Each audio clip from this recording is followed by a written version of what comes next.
Добрый день, уважаемые зрители канала А2 Апис. Сегодня у нас знаменательное событие. Мы продолжаем общение с господином Юргеном Браузе. Раньше у нас была договоренность, что он ответит на вопросы тех телезрителей нашего канала, кто эти вопросы задал и прислал. Мы передали все вопросы, которые были собраны под видео в комментариях господину Юргену Браузу. Он их проработал. И вот сейчас я его попросил, чтобы он коротко рассказал еще раз о себе. Очень большое количество вопросов было посвящено придуманной и разработанной им методике генного пула, поэтому мы попросили его чуть-чуть поподробнее рассказать сразу в самом начале, чтобы снять серьезную часть вопросов именно об этом, о технологии генного пула и о осеменении пчелиных маток генным пулом. Поэтому не будем откладывать и затягивать вступительное слово. Передаем слово господину Юргену. Еще раз добрый день, уважаемый господин Юрген Браузе. Еще раз большое спасибо за уделенное нам время. Я сделал небольшое вступительное слово, теперь передаю слово вам. Если возможно, расскажите пару слов о себе, пожалуйста. Ну что ж, мое имя ранее уже прозвучало. Меня зовут Юрген Браузе. Я родом из района Бланкензея, Бранденбург. На сегодняшний день пчеловодством я занимаюсь уже более 50 лет. Искусственным осеменением пчелиных маток занимаюсь уже более 44 лет. Это значит, что 44 года тому назад мы начинали с самых азов. Я родом из ГДР, и в те времена было так, что у нас не было возможности для целенаправленного контролируемого спаривания. У нас был только один остров, который подходил для облета пчелиных маток. По указанной причине я решил для себя еще тогда начать заниматься искусственным осеменением. В то время дела обстояли таким образом, что искусственное осеменение не достигало того уровня, который оно имеет сегодня. В те времена не было никаких видео, не было никаких приличных микроскопов для нас. Мы вынуждены были тогда много импровизировать. Тогда в рамках большой группы пчеловодов, помогающих друг другу, нам все-таки удалось собрать довольно хорошую технику для выполнения искусственного осеменения. С самого начала моей главной идеей было делать искусственное осеменение не только для себя самого, но и для других пчеловодов.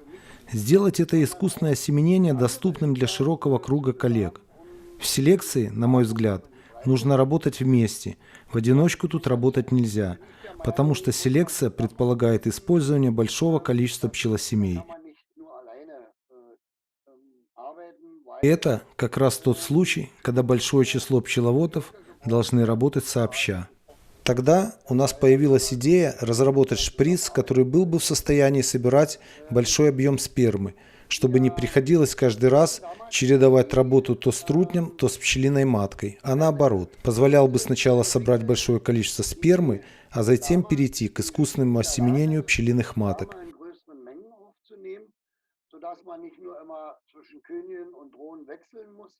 Также в то время появилась идея разработать контейнер для шприца,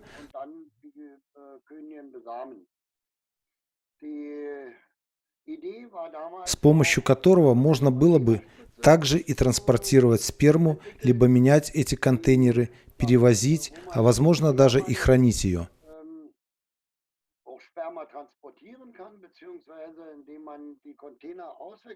Большим вызовом на то время для нас являлась задача, собственно, научиться замораживать сперму, что на тот момент уже было возможно в животноводстве.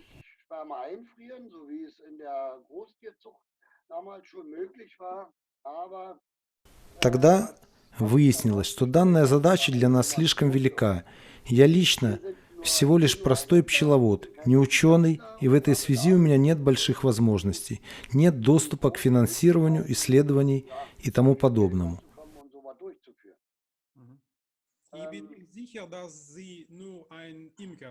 Да, я лишь простой пчеловод, и только пчеловод.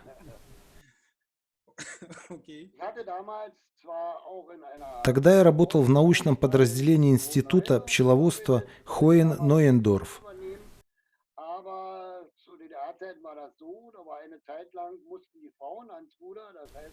Вел селекцию в то время, но во времена ГДР существовало требование больше женщин ставить на руководящие должности. По этой причине мне пришлось передать селекционную работу, оставить данную должность, и я стал частным лицом, и всю начатую работу по искусственному осеменению я уже продолжал как частное лицо. Не забывайте подписываться на наш канал, ставить лайки, и помните, лучшая поддержка – это поделиться этим видео со своими коллегами.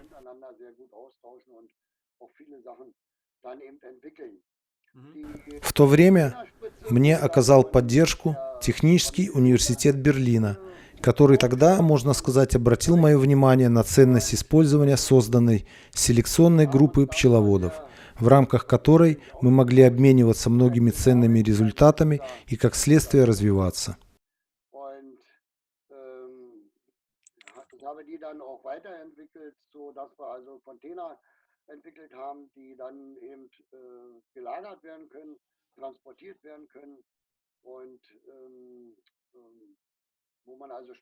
Моей целью как специалиста по искусственному осеменению было сделать возможным обмен спермой среди пчеловодов.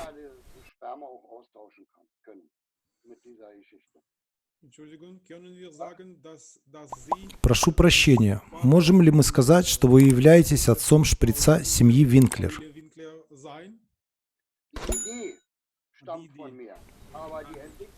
Сама идея была моей, но сама разработка шприца и то, что получилось в итоге, это заслуга семьи Винклер. Они начали его изготавливать, мы много обсуждали при этом различные детали, как это должно выглядеть в итоге. К тому времени я уже пытался сам изготовить небольшие контейнеры из эбоксидной смолы, которые все-таки не работали как надо. Господин Винклер на тот момент работал инженером, и у него была возможность изготовить все эти детали, все элементы шприца. Тогда мы помогли прийти к изготовлению стеклянных контейнеров для спермы. Но производство для изготовления данного шприца принадлежит исключительно авторству семьи Винклер. Но идея – это ведь тоже очень важно. Моей является только лишь идея.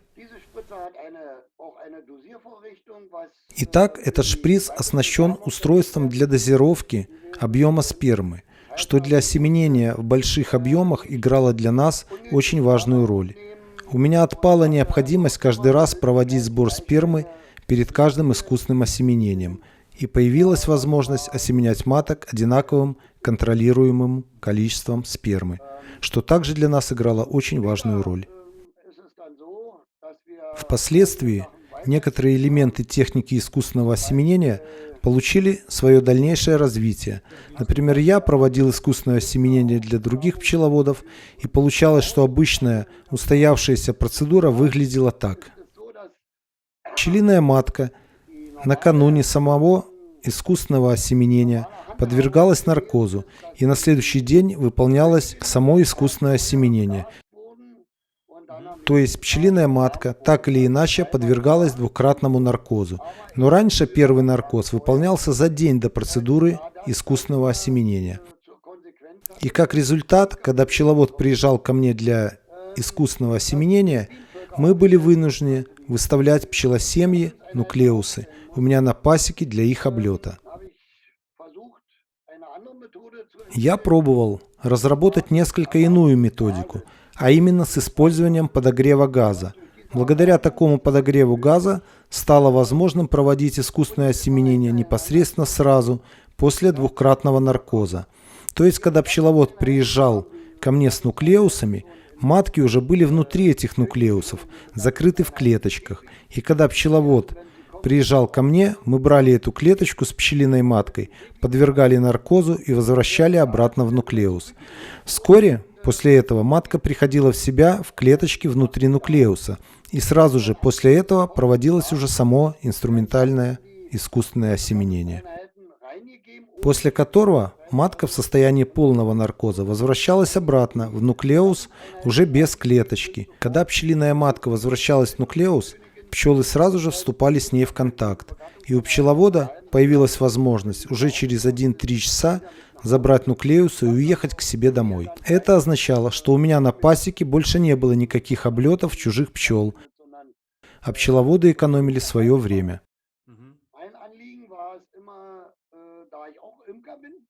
Так как я сам пчеловод, я всегда особое внимание уделял экономии времени коллег-пчеловодов при проведении искусственного осеменения и по-прежнему стараюсь отнимать как можно меньше времени в течение сезона.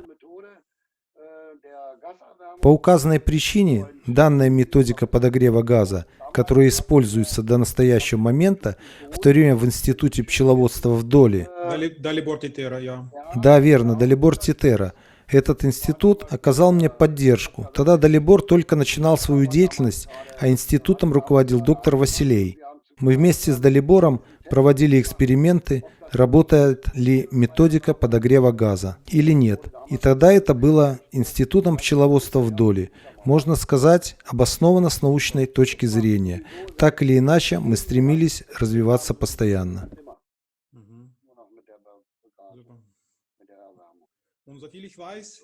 Насколько я знаю, кроватка для пчелиной матки в момент после искусственного осеменения является также вашим изобретением.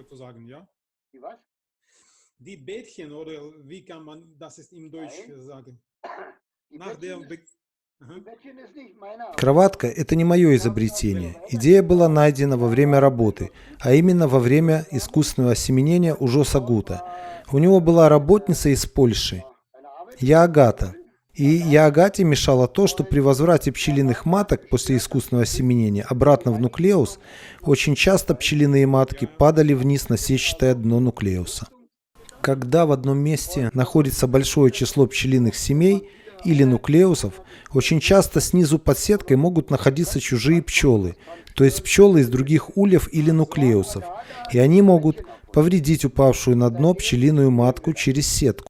Поэтому Яагата придумала бумажную кроватку, и с тех пор мы взяли эту идею себе на вооружение. Я это включил в свою практику, фрау Винклер тоже приняла эту идею, то есть это не наше изобретение, это была госпожа Яагата. Спасибо госпоже Яагате. Да. Получается, на сегодняшний день вы более 35 лет работаете в качестве специалиста по искусственному осеменению? Более 44 лет. Ах, вот оно как. Это как моя целая жизнь.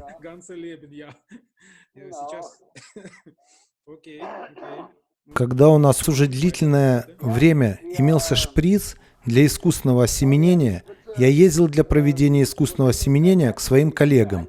Тогда в группе искусственного осеменения состояли только пчеловоды с карникой, то есть пчеловоды, располагавшие только селекционным материалом карники, и это была достаточно большая группа. Тогда она состояла из 25 пчеловодов. Внутри группы, конечно, проводился обмен пчелиной спермой, а для этого был необходим разумный способ для транспортировки спермы в контейнерах. В результате длительных исследований я установил, что сперма при 19 градусах становится неактивной, то есть при понижении температуры ниже 19 градусов Цельсия сперма приобретает неактивное состояние, сперма становится неактивной, то есть она перестает двигаться и перестает расходовать свои внутренние ресурсы. Тогда мы делали попытки заморозить сперму при помощи азота, предпринимали попытки осуществлять транспортировку при 14 градусах Цельсия, так как литература из Америки уже тогда утверждала, что при 14 градусах Цельсия сперма может храниться длительное время. Но я все-таки установил, что для длительного хранения, а под длительным хранением подразумевается, например, 4-8 недель, все-таки 14 градусов не является идеальной температурой. Идеальной является температура, близкая к температуре перехода спермы в неактивное состояние. Сегодня хранение спермы мы осуществляем при 17,5 градусов Цельсия, то есть чуть ниже 19, и благодаря этому можем хранить сперму на сегодняшний день, например, в течение 2 месяцев.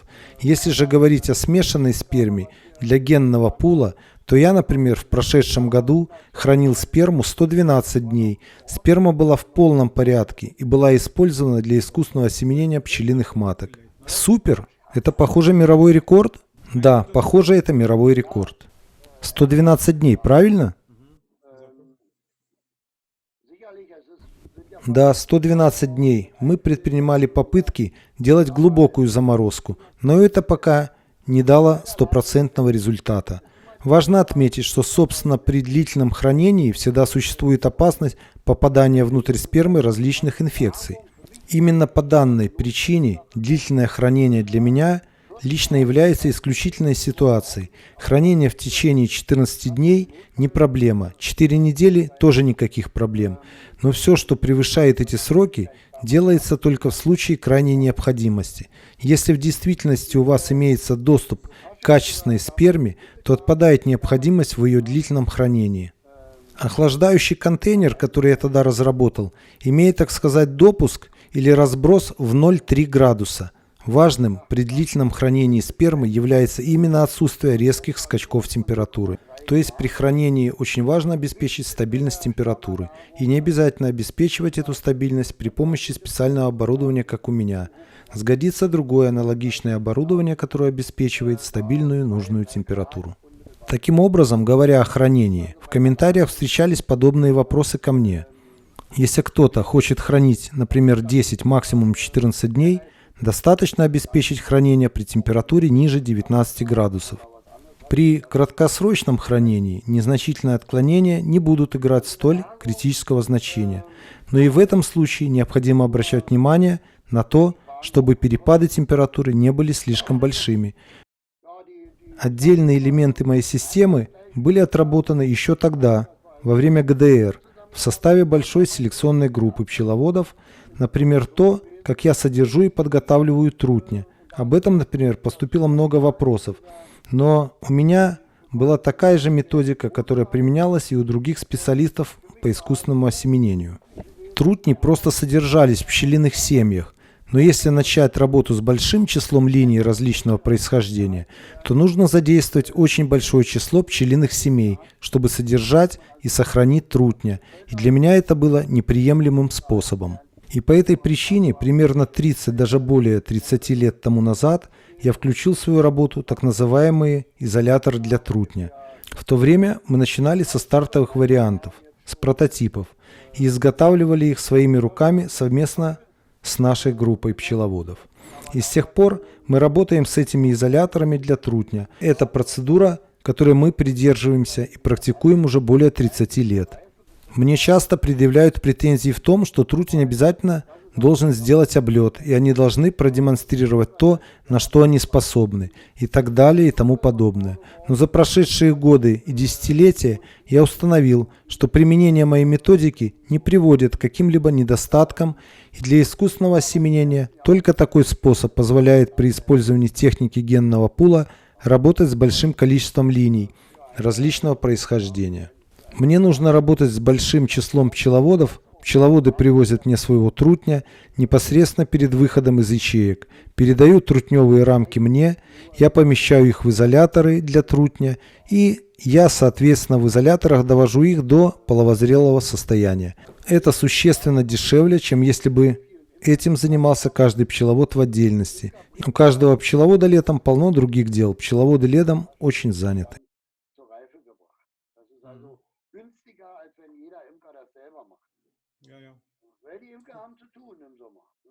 Кроме того, не каждый пчеловод может вырастить трутня. Для некоторых людей это слишком сложно. То есть это следующее ваше изобретение? Да, верно. Изолятор для трутня точно был придуман мной. Супер, супер. Это прекрасная идея. Я убежден, что это работает. Работает очень-очень хорошо. И многие пчеловоды благодарны вам за это изобретение. Конечно, для специалиста по искусственному осеменению, который хочет осеменить 10, 20 или максимум 100 пчелиных маток, это не обязательно подойдет. Но для прочих эта методика имеет серьезные преимущества.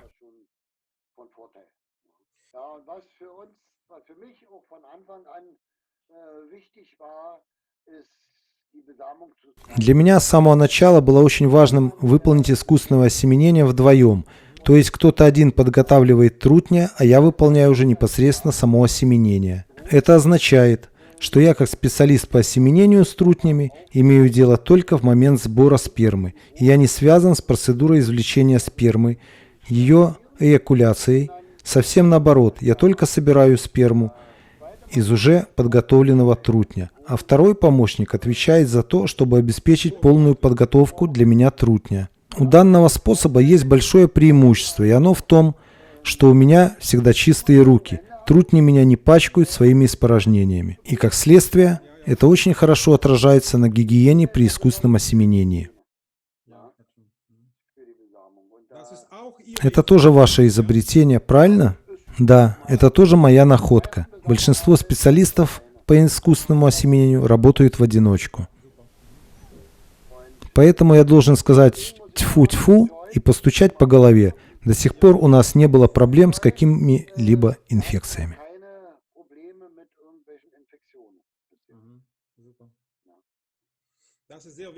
Это очень важно. Я знаю, что это, возможно, главная проблема для тех специалистов по искусственному осеменению, кто находится в начале своего пути. Очень сложно держаться золотой середины, зачастую или использовать слишком много антибиотиков, или не использовать их вообще.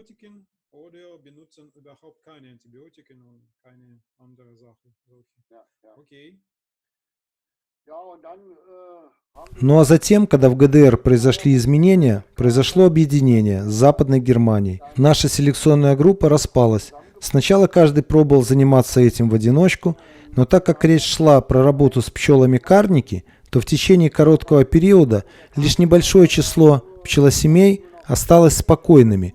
Заниматься искусственным осеменением утратило смысл. И впервые за все время я выполнил лишь небольшое количество искусственного осеменения. И только в 2005 году, когда я подключился к теме Бакфаста, и когда пчеловоды начали содержать большее количество пчелосемей, я снова увидел смысл в том, чтобы делать больше акций по искусственному осеменению. С селекционной точки зрения было много работы, но тогда здесь у нас в регионе Бранденбург было создано объединение пчеловодов пчел Бакфаст. Мы с единомышленниками предприняли новую попытку учредить новый пул, и в 2005 году этот новый генный пул был создан, и мы продолжаем его до сегодняшнего дня.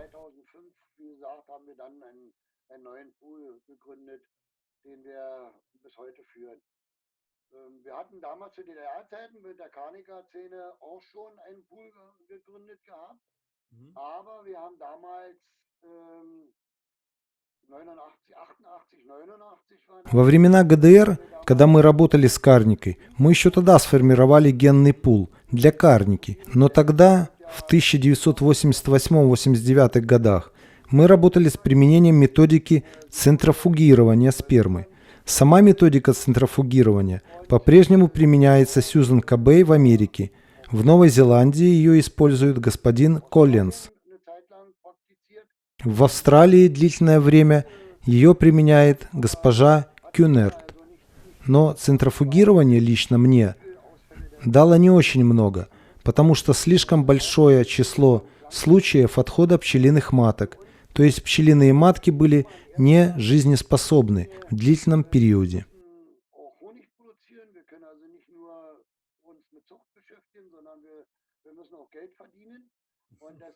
А для нас, как для пчеловодов, всегда на первом месте находится то, что мы должны производить мед, а не только заниматься селекцией. Нам нужно еще и деньги зарабатывать, и по этой причине у нас нет возможности заниматься этими исследованиями. Конечно, мы используем результаты исследований и кое-что от себя привносим по мере сил, но это значит для меня, как специалиста по искусственному осеменению, я должен дать своим коллегам-пчеловодам возможность в первую очередь зарабатывать деньги.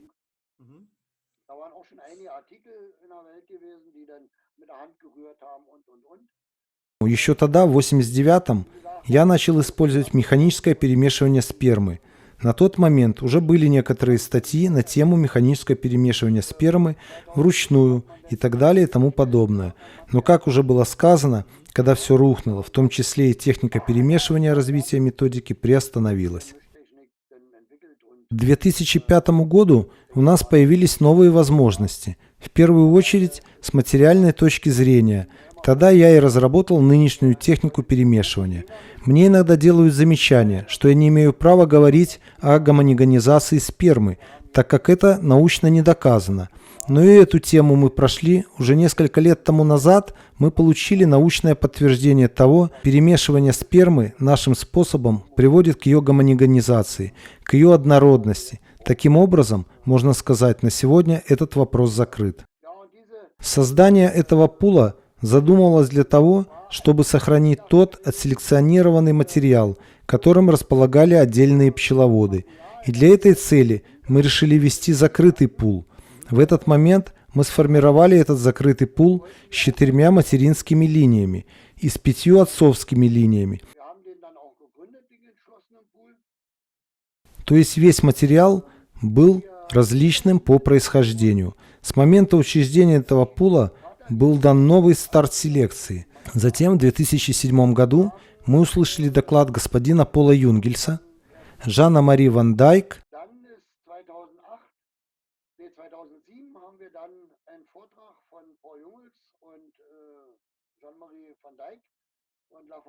и Лафондом, что в Америке 2 ученых, господин Харрис и господин Харбо? Да, верно, и господин Харбо. Так вот, они установили, что есть пчелы, способные определять, размножается клещ ворова в ячейке или нет. И после данного доклада мы сказали: хорошо, теперь наша группа пчеловодов может работать совместно над вопросом селекции по критерию устойчивости к клещу ворова. И тогда мы стали искать, где мы можем найти такие пчелосемьи. И те немногие семьи, которые нам удавалось находить, такие семьи мы начинали интегрировать в наш пул по отцовской линии через трутня. И продолжаем это делать до настоящего момента. И в итоге на сегодняшний день все пчеловоды, принимающие участие в нашем пуле, обладают пчелами, которые обладают характеристикой VSH.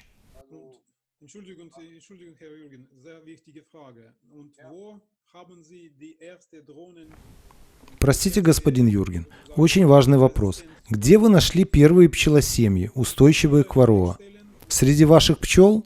На ваших пасеках? Где нашлись первые?